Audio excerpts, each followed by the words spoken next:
suis Jean-Yves Allouin, donc maire d'une commune rurale, puisque maire de Danzé, mais aussi vice-président de la communauté du Pays de Vendôme et donc chargé du dossier comice, puisque par ma mission de vice-président, chargé de l'agriculture, donc voilà, c'est pour ça que j'ai pris ce dossier-là. En matière d'ouverture et de territoire pour préparer ce comice, donc à l'origine les comices étaient sous l'égide des cantons, donc bien sûr notre territoire, aujourd'hui l'identité des cantons existe toujours puisqu'on est sur le canton de Vendôme 1 et 2, mais bien sûr en même temps on rassemble aujourd'hui plus en méthode de travail, donc des communautés, puisque nous avons 2 communautés aujourd'hui sur notre territoire, donc communauté du Vendôme rural et communauté du Pays de Vendôme, donc qui identifient ces 2 cantons en grande majorité, avec quelques communes aujourd'hui qui n'ont pas rejoint des cantons, donc qui n'ont pas rejoint des communautés, donc pour ça on a quand même aujourd'hui le travail de notre comice à présenter sous l'égide du canton. En fait, aujourd'hui, on va parler plus de territoire. Ce qui est important, c'est qu'on se rassemble pour vraiment faire la fête de la ruralité, et peu importe le nombre de communes. On sait qu'aujourd'hui, autour de Vendôme, et c'est important, c'est Vendôme qui doit, avec ses communes rurales, gagner dans la communication et se faire connaître.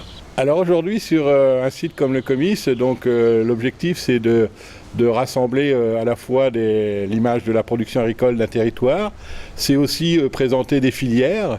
Donc dans le cadre des filières, je crois qu'aujourd'hui on pourra présenter sur celle-ci, puisque nous avons fait un gros travail au niveau de la filière bois. C'est l'expression du bois dans sa totalité, à partir de la forêt jusqu'à son utilisation. Et là on pourra voir qu'avec nos forêts, on peut travailler le bois sur différentes façons. Les plaquettes, donc pour faire du chauffage, mais aussi tout ce qui est travail d'art, puisqu'on peut découper les planches, on peut les travailler. Et puis on peut aussi, on verra, je l'espère, la sculpture sur bois, donc la partie culturelle avec du bois. En matière d'action autour du bois, je crois que sur le secteur nord, mais même sur le secteur du grand nord du département, on a tout un travail qui a été mis en place depuis 5 ans, donc justement pour travailler, pour redonner une dynamique autour du bois, donc avec cette CUMA de broyage qui était soutenue par des actions des collectivités. Et l'exemple parfait, si on est aujourd'hui à Toré, pour en parler un peu plus, c'est que Toré a fait le choix aussi de chauffer ses bâtiments communaux avec une chaudière à bois.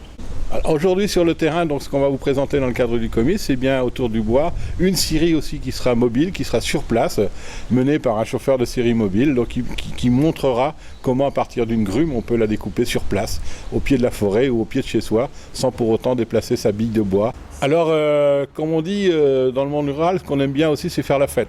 Et je crois que ce qu'on a réussi dans ces comices, et c'est peut-être une tradition qu'on veut garder, c'est que cette soirée de ce long week-end pour les bénévoles, mais aussi heureux, ils se traduisent aussi par une soirée festive. Et donc le samedi soir, on pourra se rassembler tous autour d'un bœuf grillé, avec différentes activités, soirées dansantes.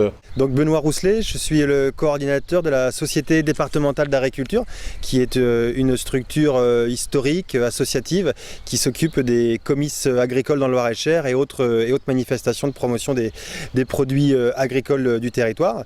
Et on est ici sur une des parcelles qui accueille le comice à Toré-la-Rochette cette année.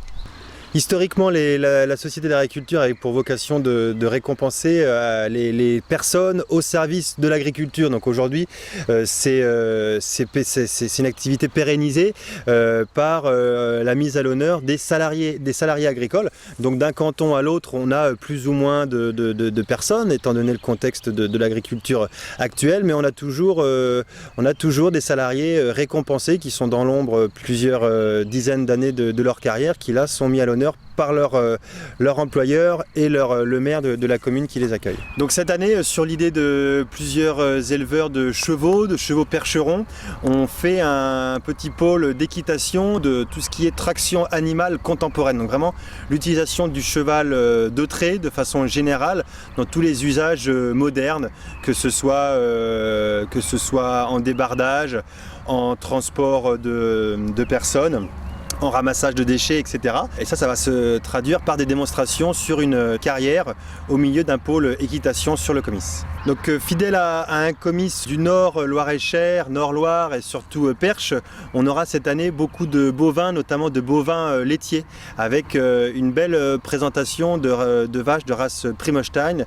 pour un concours départemental avec plus d'une dizaine d'éleveurs différents qui vont présenter leurs bêtes. Puis pour le volet bovin viande, on va avoir une belle belle présentation en termes de diversité, puisqu'on aura, pour ne pas toutes les citer, au moins la race blanc-bleu ou la race de Salaire. Sur ce comice, donc ça fait une belle présentation et dans la continuité de laquelle il y a cette année un programme d'activité d'art visuel avec les écoles. Chaque école volontaire a reçu une silhouette de vache en bois qu'elle aura pour tâche de décorer en fonction de ses compétences et de les présenter lors du comice. Ce que j'apprécie sur le comice du Vendômois, c'est différentes initiatives qu'on ne retrouve pas forcément sur ce qu'on n'a pas retrouvé jusqu'ici dans d'autres comices. C'est des initiatives culturelles, soit histoire, soit art visuel. Histoire avec des différentes conférences qui vont avoir lieu lors du comice, notamment sur l'histoire de la ferme des Belles-Évries, l'histoire de la viticulture en Vallée du Loir. Ça, c'est pour le volet historique. Et puis, d'un point de vue art visuel, on aura un graffeur, donc de l'art urbain qui va venir, qui s'invite dans le comice pour faire des différentes réalisations sur la thématique agricole.